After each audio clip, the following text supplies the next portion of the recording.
Hello, everybody. Wolfang here. Today is Tuesday, January the 6th. Nice sunny day. I think we got up to 50. Not sure. Supposed to get warmer and warmer. And then I think the next week we're supposed to be cold again. So, anyway, yes, I found an article. So, let me get this together. And it is about the immigration problem that we are having. But now they're saying Chinese migrants now the fastest growing group trying to cross into the U.S. all the way from China. It's crazy enough they're traveling through the jungles and shit.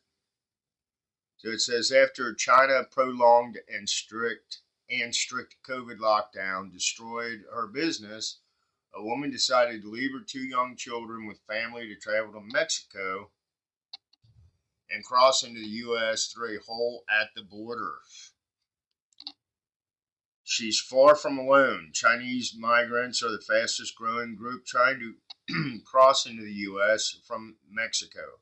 Last year, U.S. Customs and Border Protection reported 37,000 Chinese citizens were apprehended as they illegally crossed the border. That's 50 times more than 2 years earlier. Many of the migrants say they made the journey to escape China's increasingly repressive political climate and sluggish economy. The mom, through a translator, told 60 Minutes that what motivated her was more than economic reasons and could be summed up in one word: freedom, she said. How Chinese migrants are getting into the U.S. Migrants undeterred by policies designed to reduce illegal entries, have been crossing the U.S. Mexico border in unprecedented numbers. Last year, U.S. Customs and Border Protection recorded 2.5 million instances of detaining or turning away people attempting to cross into the United States from Mexico.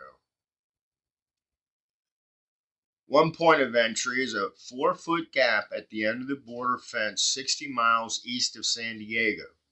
Smugglers and SUVs race along the border fence and drop migrants off near the gap. Over 4 days, 60 Minutes witnessed nearly 600 migrants, adults and children, pass through the gap and onto the U.S. soil unchecked. One man, a college graduate, said his trip from China took 40 days.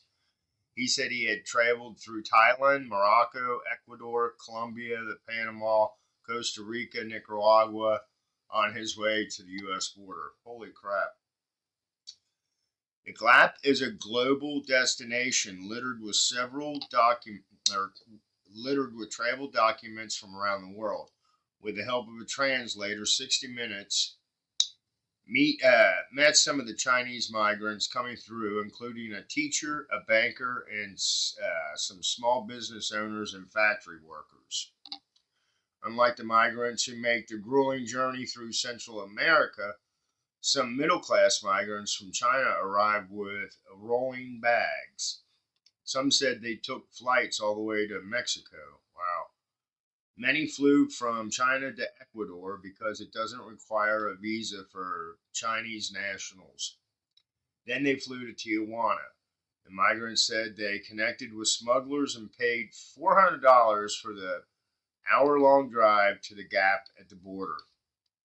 The migrants knew about the hole because of TikTok posts on the app reviewed by 60 Minutes. Featured step-by-step instructions for hiring smugglers and detailed directions to the border gap. So there you go. TikTok is you. See, I'm not saying anymore. Once again through the hole, the migrants walk about a half a mile down a dusty road and wait in line for U.S. Border Patrols to arrive so they can surrender. That's just crazy. Why more Chinese migrants are turning to the U.S. Mexico border. For years, millions of Chinese entered the U.S. with visa that allowed them to visit, work, or study.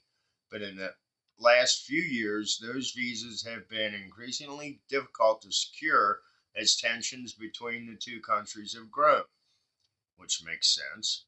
In 2016, the U.S. granted 2.2 million temporary visas to Chinese nationalists. Just 160,000 were granted in 2022. Wow, 2.2 million. Wow.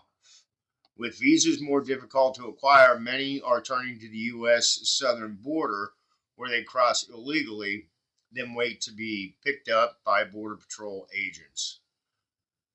Jacqueline Arlino has used her Spanish skills in her 8 years volunteering on the border, but lately she's been relying on translation apps to communicate with Chinese migrants. Merlin. Arlena believes it would be safer and more efficient for migrants to go to ports of entry. At the legal points of entry, asylum seekers can request an appointment to enter the U.S. through CBP One mobile app. The CBP One system is glitchy. Volunteers who work with the migrants told us the wait is 3 to 4 months to secure an appointment with the app. About 2 hours after 60 minutes, watched migrants arrive through the border fence hole. Border Patrol pulled up and shared recorded instructions in Mandarin. The migrants were driven to a detention facility near San Diego. Once there, migrants get background checked and some are interviewed. Usually, they're released within 72 hours and can then begin the process of filing asylum claims. So there you go. It's just not. It's like people have been saying. It's everybody's coming across the border now. And right now, it seems like the Chinese are the biggest ones, from what they're saying. But they need to put a stop to it. Supposedly, the bill that's being put out right now is not going to even go anywhere. So who knows what they're going to do? Like I said, all we can do is sit back and watch. It's not like I can run down to the border and help anybody. I don't know. This thank the administration. This place is a mess. You know, some people will say, well, it's who you voted for. That too, if you want to go there. So I know I didn't vote for this rat pack. Anyway, this is Wolfang. I hope everybody has a good Tuesday evening. Blessed be and stay safe, and I will chat with you all later. Bye.